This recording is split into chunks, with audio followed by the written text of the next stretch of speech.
Hello students, अभी हम लेने जा रहे हैं आयोनाइजेशन एंथैल्पी और one can also say ionization energy. तो बच्चे, the minimum amount of energy required to remove an electron from the valence orbital और shell of a neutral gaseous atom so that it becomes cation. जब हम किसी gaseous atom में से, neutral में से इलेक्ट्रॉन निकालते हैं, वो इलेक्ट्रॉन निकालने के लिए हमें कितनी एनर्जी लगानी पड़ेगी, उसको बोलते हैं आयोनाइजेशन एनर्जी। जैसे ये एक एटम है, उसका वैलेंस इलेक्ट्रॉन है, उस वैलेंस इलेक्ट्रॉन को हमने उस एटम से बाहर निकाल देना है। जैसे ये मेटल हमने कोई एलिमेंट लिया है IE, इसमें से हमने एनर्जी सप्लाई की, इसका जो वैलेंस इलेक्ट्रॉन है वो इसको छोड़ के बाहर चला गया, तो मेटल खुद कैटायन बन गई।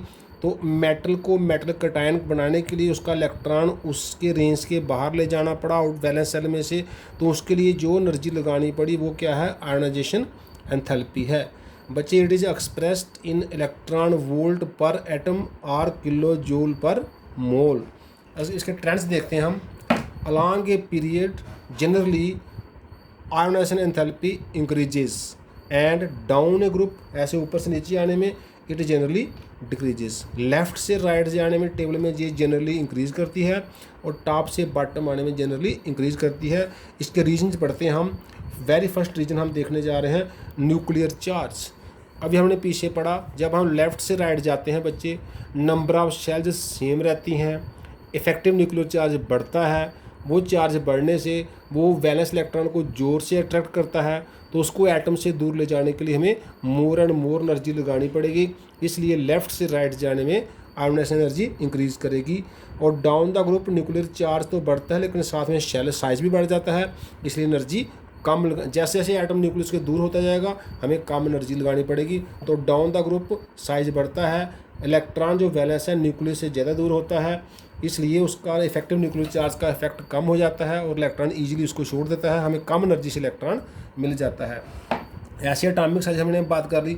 एटॉमिक साइज लेफ़्ट से राइट जाते हैं, एटॉमिक साइज कम होता है, इलेक्ट्रॉन न्यूक्लियस के पास आता है, उसको निकालना डिफ़िकल्ट हो जाता है। और डाउन द ग्रुप साइज बढ़ता है, निकालना ईजी हो जाता है। जब डिफ़िकल्ट होगा निकालना लेफ़्ट से राइट, एनर्जी बढ़ेगी।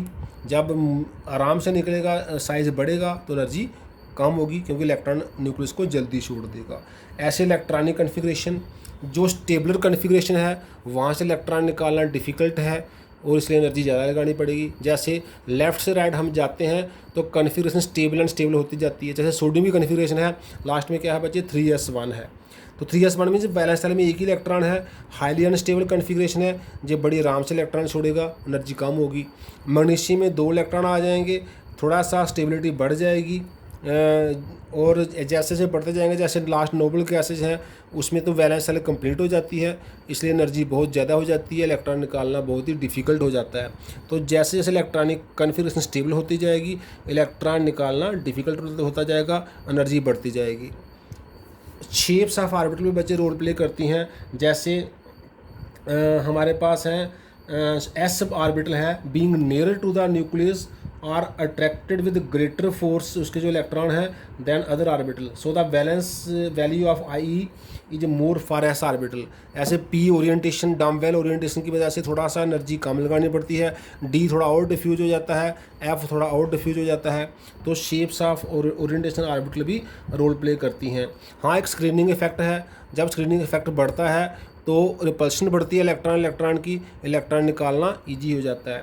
तो ये सारे जो फैक्टर हैं लेफ़्ट से राइट जो हैं इलेक्ट्रॉन को more and more closely bind करते हैं विद द न्यूक्लियस, इसलिए वो निकालना डिफ़िकल्ट होता जाता है। और डाउन द ग्रुप जो है वो इलेक्ट्रॉन को न्यूक्लियस से दूर ले जाते हैं, इसलिए निकालना ईजी हो जाता है।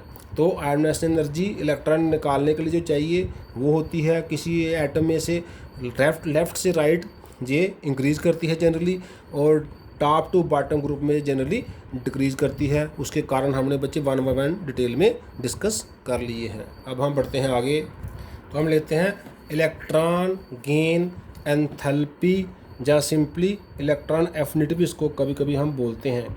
तो ये इलेक्ट्रॉन गेन एंथैल्पी जो है ये आयोनाइजेशन एंथैल्पी का बिल्कुल रिवर्स है। उसमें क्या होता था, हम किसी एटम का इलेक्ट्रॉन निकालते थे, उसको कैटायन बनाते थे, उसको एनर्जी सप्लाई करनी पड़ती थी। जहाँ पर हम इलेक्ट्रॉन जो है एटम को सप्लाई कर रहे हैं, हम जो एटम है वो इलेक्ट्रॉन गेन करेगी, उसके बदले में वो एनर्जी शेड करेगी, एनर्जी छोड़ेगी। वो जो एनर्जी रिलीज करेगी वो होगी इलेक्ट्रॉन गेन एंथैल्पी। तो आयोनाइजेशन एनर्जी में एनर्जी जो है वो हमें सप्लाई करनी है, इलेक्ट्रॉन गेन एंथैल्पी में एनर्जी एटम जो है वो रिलीज करेगी in the form of heat और light. The energy released when an electron enter कर रहा है जहाँ पर इन द वैलेंस शेल में of a neutral gaseous atom, वहाँ इलेक्ट्रॉन निकल रहा था बाहर जहाँ इलेक्ट्रॉन एंटर कर रहा है। जैसे ए एटम है, इसमें इलेक्ट्रॉन एंटर कर गया, जे एनायन बन गया, वहाँ कैटायन बनता था। ये एनर्जी जो रिलीज हो रही है इसी को बोलते हैं इलेक्ट्रॉन एफिनिटी या इलेक्ट्रॉन गेन एंथैल्पी। इसके ट्रेंड्स भी सिमिलर ही हैं उसके। Along a period it generally increases, जब लेफ़्ट से राइट जाते हैं पीरियोडिक टेबल में तो ये इंक्रीज करती है जनरली, मतलब हमें मोर एंड मोर एनर्जी मिलती है। और डाउन ए ग्रुप जब हम आते हैं ऊपर से नीचे तो हमें एनर्जी मिलना कम होते जाता है। ये कॉमन सेंस की बात है। हम रीजन्स देखते हैं। पहला रीज़न वही पहले की तरह, न्यूक्लियर चार्ज। तो बच्चे जब हम लेफ़्ट से राइट जाते हैं, फिर हम रिपीट कर रहे हैं, नंबर ऑफ सेल्स सेम रहती हैं, इफेक्टिव न्यूक्लियर चार्ज बढ़ता है। न्यूक्लियर चार्ज बढ़ने से वो इलेक्ट्रॉन को मोर एंड मोर एनर्जी से जो है वो मोर एंड मोर उसकी अट्रैक्शन करेगा, क्योंकि न्यूक्लियर चार्ज बढ़ने से इलेक्ट्रॉन की अट्रैक्शन भी न्यूक्लियस के साथ बढ़ेगी। तो इसलिए जब इलेक्ट्रॉन उसमें वैलेंस शेल में एंटर करेगा तो वो जितना स्ट्रांगली अट्रैक्ट होगा उतना उसको स्टेबिलिटी मिलेगी, उतना एनर्जी रिलीज़ करेगा। जितनी कोई चीज़ स्टेबल होती है उतनी एनर्जी उसकी कम होती है, तो बाकी एनर्जी वो रिलीज़ कर देता है। तो जब न्यूक्लियर चार्ज बढ़ने से क्या होगा, जो इलेक्ट्रॉन एंटर करेगा उसकी न्यूक्लियस से अट्रैक्शन जो है अच्छी स्ट्रांग होगी, उस इलेक्ट्रॉन को स्टेबिलिटी मिलेगी, वो एनर्जी ज़्यादा रिलीज़ करेगा। तो हम जानते हैं लेफ़्ट से राइट इफेक्टिव न्यूक्लियर चार्ज जो है वो इंक्रीज़ करता है, इसलिए एनर्जी भी हमें मोर एंड मोर मिलेगी। एटॉमिक साइज़ की जहाँ तक बात है, फिर वही बात, लेफ़्ट से राइट जब हम जाते हैं एटॉमिक साइज़ जनरली डिक्रीज़ करता है। इसका मतलब है जो इलेक्ट्रॉन एंटर करेगा वो न्यूक्लियस के नज़दीक जाएगा। जैसे सोडियम का इलेक्ट्रॉन बहुत दूर आएगा, साइज़ बड़ा है, मैग्नीशियम साइज़ छोटा हो गया। ऐसे ही जो लास्ट क्लोरीन है उसका साइज़ बहुत ही छोटा हो जाएगा, तो वो बड़ी ईजिली इलेक्ट्रॉन गेन करेगा, और साइज़ छोटा होने की वजह से उस इलेक्ट्रॉन के न्यूक्लियस से अट्रैक्शन भी ज़्यादा होगी, इसलिए वो एनर्जी भी ज़्यादा जो है वो शेड करेगा। ऐसे इलेक्ट्रॉनिक कन्फिग्रेशन, जो इलेक्ट्रॉनिक कन्फिग्रेशन को स्टेबल बनाएगा वो एनर्जी भी ज़्यादा छोड़ेगा। जैसे क्लोराइड है, क्लोरीन के बाहर वैलेंस शेल में 2 8 7 इलेक्ट्रॉन है, तो इसको एक ही इलेक्ट्रॉन चाहिए 8 बनाने के लिए, अपने सेल कंप्लीट करने के लिए। इसलिए जैसे इलेक्ट्रॉन आएगा ये उसको इमीडिएटली एक्सेप्ट कर लेगा और मोर एनर्जी छोड़ेगा, क्योंकि ये जब Cl नेगेटिव होगा तो ये क्या हो जाएगा, ये 2 8 हो जाएगा, जो कि नोबल गैस की ऑर्गन की कन्फिग्रेशन है। हर कोई चाहता है उसकी कन्फिग्रेशन नोबल गैस जैसी हो जाए।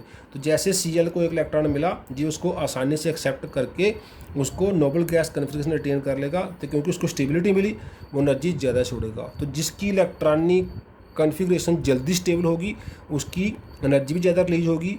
तो लेफ़्ट से राइट जब हम जाते हैं इलेक्ट्रॉनिक कन्फिग्रेशन स्टेबल होती जाती है, इसलिए एनर्जी हमें ज़्यादा मिलती जाती है। ऐसे शेप्स ऑफ एस ऑर्बिटल में भी उसी की तरह, जिसका एस ऑर्बिटल जो है वो न्यूक्लियस के पास है, अगर उसमें इलेक्ट्रॉन आएगा तो ज़्यादा एनर्जी रिलीज़ करेगा। खैर जी इसमें जी इतना इफेक्टिव नहीं है। हाँ, जो स्क्रीनिंग इफेक्ट है, अगर इलेक्ट्रॉन जो रिपल्शन करता है, जब एक इलेक्ट्रॉन एंटर करेगा वो पहले इलेक्ट्रॉन से रिपल्शन करेगा, तो उससे आयोनाइजेशन जो इलेक्ट्रॉन गेन एंथैल्पी है वो कम होगी। लेकिन स्क्रीनिंग इफेक्ट वाला जो फैक्टर है वो nuclear charge, atomic size, electronic configuration factor से ओवरकम हो जाता है। ये फैक्टर मोर रोल प्ले करते हैं दैन स्क्रीनिंग इफेक्ट वाले फैक्टर से। वो तभी होता है अगर हम 2-3 इलेक्ट्रॉन एंटर करते हैं, फिर कहीं उसका रोल भी आता है। वो हम आगे आने वाले टॉपिक्स में ज़्यादा डिटेल में डिस्कस करेंगे। तो जहाँ तक डाउन द ग्रुप की बात है, तो वो तो बच्चे फिर डाउन द ग्रुप क्या होता है, एटॉमिक साइज़ इंक्रीज़ करता है। एटॉमिक साइज इंक्रीज़ करने से जो इलेक्ट्रॉन न्यूक्लियस में एंटर करेगा, एटम में एंटर करेगा, वो जैसे सोडियम का इलेक्ट्रॉन थोड़ा क्लोराइड का इलेक्ट्रॉन थोड़ा पास एंटर करेगा, लेकिन उसके नीचे ब्रोमाइड का साइज़ बड़ा हो गया है, इलेक्ट्रॉन थोड़ा दूर एंटर करेगा, वो कम एनर्जी छोड़ेगा। आयोडाइड का इलेक्ट्रॉन और दूर एंटर करेगा, वो भी कम एनर्जी छोड़ेगा। हाँ, कहीं कहीं पर कुछ वेरिएशंस आ जाती हैं, उसके रीजन हम साइड बाय साइड देखते जाएंगे। कई बार हम तभी जनरली लिखते हैं, कई बार ट्रेंड जो है वो रिवर्स भी हो जाता है। जैसे फॉर एग्जांपल फ्लोराइड और क्लोराइड, फ्लोरीन जब फ्लोराइड बनता है और क्लोराइड बनता है, तो फ्लोराइड के केस में ये जो है हमारे पास फ्लोराइड के केस में क्या होता है, ज़्यादा एनर्जी आनी चाहिए, क्लोराइड की कम आनी चाहिए। लेकिन होता क्या है, ये ट्रेंड रिवर्स हो जाता है, क्लोराइड एनर्जी मोर जो है इलेक्ट्रॉन गेन एंथैल्पी शो करता है, फ्लोराइड कम शो करता है। उसका रीज़न क्या है कि क्लोराइड जो नेगेटिव है इसका साइज़ थोड़ा सा बड़ा है, रिपल्शन कम होती है। फ्लोराइड का साइज़ छोटा होने की वजह से इसमें स्क्रीनिंग इफेक्ट का रोल ज़्यादा हो जाता है। तो इलेक्ट्रॉन जो है वो कम साइज़ वाली, उसके जो पहले इलेक्ट्रॉन है उनसे रिपल्शन जो है वो मोर प्रोनाउंस हो जाती है देन अट्रैक्शन। इसलिए फ्लोराइड की जो इलेक्ट्रॉन गेन एंथैल्पी है वो क्लोराइड से थोड़ी सी कम रह जाती है, अदरवाइज होनी चाहिए फ्लोराइड की ज़्यादा। तो कहीं कहीं पर वेरिएशन आ जाती हैं, लेकिन जनरल ट्रेंड क्या है, from left to right nuclear charge बढ़ता है, एटॉमिक साइज़ कम होता है, आने वाला इलेक्ट्रॉन न्यूक्लियस के नज़दीक आता है, इलेक्ट्रॉनिक कॉन्फ़िगरेशन स्टेबलर होती है, इसलिए more and more energy release करती है जब उसमें इलेक्ट्रॉन एंटर करता है फ्रॉम लेफ़्ट टू राइट। तो electron gain enthalpy generally increase करती है। Down the group atomic size बढ़ता है, न्यूक्लियर चार्ज भी बढ़ता है, लेकिन एटॉमिक साइज़ उसको ओवरकम कर लेता है। एटॉमिक साइज़ बढ़ने से आने वाला इलेक्ट्रॉन न्यूक्लियस से दूर एंटर करता है, उसकी अट्रैक्शन कम होती है और एनर्जी भी कम रिलीज़ करता है। तो दोनों का ट्रेंड ऑलमोस्ट सेम ही है। आयोनाइजेशन एनर्जी भी लेफ्ट से राइट बढ़ती है, इलेक्ट्रॉन गेन एंथैल्पी भी लेफ्ट से राइट बढ़ती है। आयोनाइजेशन एनर्जी भी डाउन द ग्रुप कम होती है, इलेक्ट्रॉन गेन एंथैल्पी भी डाउन द ग्रुप कम होती है। हाँ, डिफरेंस क्या है, आयोनाइजेशन एनर्जी हमें वो एनर्जी है जो हम एटम को सप्लाई करते हैं ताकि उसका इलेक्ट्रॉन उसमें से बाहर आ जाए। तो इलेक्ट्रॉन गेन एंथैल्पी क्या है, वो एनर्जी जब हम एटम को इलेक्ट्रॉन उसको मिलता है तो वो एनर्जी जो रिलीज़ करता है वो उसको बोलते हैं इलेक्ट्रॉन गेन एंथैल्पी। तो आज हम इतना रखते हैं, थैंक्स।